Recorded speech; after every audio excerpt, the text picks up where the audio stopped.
नमस्कार, वंदे भारत भारत तक देख रहे हैं आप। आपके साथ मैं हूं सांची त्यागी। भारत तक लेकर आया है आपके लिए स्पेशल सीरीज समंदर के सिकंदर।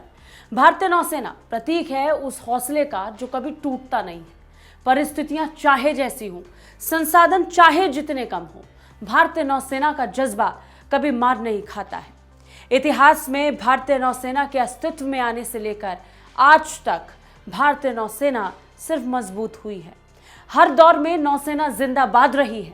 जब जब भारतीय नौसेना की ताकत का जिक्र होता है, तब तब एक तारीख नौसेना के इतिहास में सबसे ज्यादा चमकती नजर आती है, और वो तारीख है 4 दिसंबर की।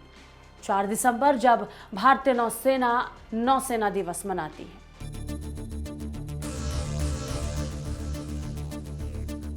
भारतीय नौसेना दुनिया की प्रमुख नौसेना में शामिल है और उसका शक्तिशाली नौसेनाओं में 7वां स्थान है।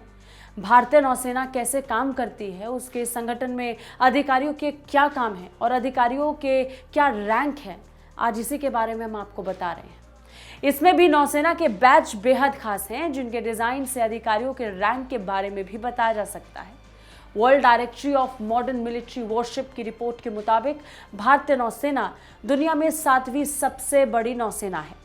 इसके पास कुल 102 यूनिट हैं। जहां तक दुनिया की सबसे ताकतवर नौसेना की बात है तो 243 यूनिट के साथ अमेरिकी नौसेना सबसे ताकतवर है। उसके बाद चीन, रूस की नौसेना का नंबर आता है। भारतीय नौसेना की वेबसाइट का अगर जिक्र करें तो उस पर इसे लेकर कुछ जानकारियां दी गई हैं। नौसेना में 3 कमान होती हैं।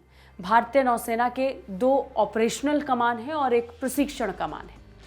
अगर बात हम इसमें पश्चिमी नौसेना की करते हैं, इसमें पश्चिमी नौसेना कमान मुंबई में स्थित है, जबकि पूर्वी नौसेना कमान विशाखापट्टनम में स्थित है। इसके साथ ही कोच्चि स्थित दक्षिण नौसेना कमान प्रशिक्षण कमान है। इन सभी तीनों कमानों के प्रमुख वाइस एडमिरल रैंक के अफसर होते हैं, जिन्हें flag officer commander in chief कहा जाता है। इसके अलावा भारतीय नौसेना के बड़े बेस मुंबई, गोवा, कारवार, कोच्चि, चेन्नई, विशाखापट्टनम, कोलकाता और पोर्ट ब्लेयर में स्थित हैं। भारतीय नौसेना का पश्चिमी बेड़ा मुंबई में और पूर्वी बेड़ा विशाखापट्टनम में स्थित है। भारतीय नौसेना में रैंक ऑफिसर और सेलर के आधार पर तय की जाती है। ऑफिसर में जहां 10 रैंक होती हैं, वहीं सेलर में 7 रैंक होती हैं।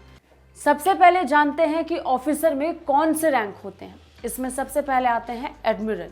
इस रैंक का अधिकारी नौसेना का सर्वोच्च अधिकारी होता है और उसे नौसेना प्रमुख भी कहा जाता है। इस समय एडमिरल आर हरिकुमार नौसेना प्रमुख या चीफ ऑफ नेवल स्टाफ के तौर पर कार्यभार संभाल रहे हैं। इसके बाद वाइस एडमिरल दूसरी सबसे बड़ी पोस्ट होती है, जो कि तीनों कमानों के प्रमुख होते हैं।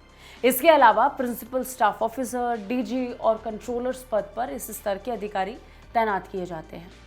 इसके बाद अगर बाकी रैंक्स का जिक्र करेंगे तो इसमें कई और रैंक शामिल हैं, जैसे rear admiral, commodore, captain, commander, lieutenant commander, lieutenant. इसके अलावा सब लेफ्टिनेंट और साथ ही साथ मिडशिपमैन।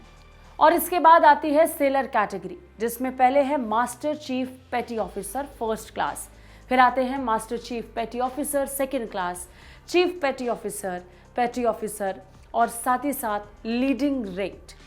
आगे रैंक्स में जिक्र करेंगे तो इसके बाद सीमैन फर्स्ट क्लास आते हैं और फिर आते हैं सीमैन सेकेंड क्लास।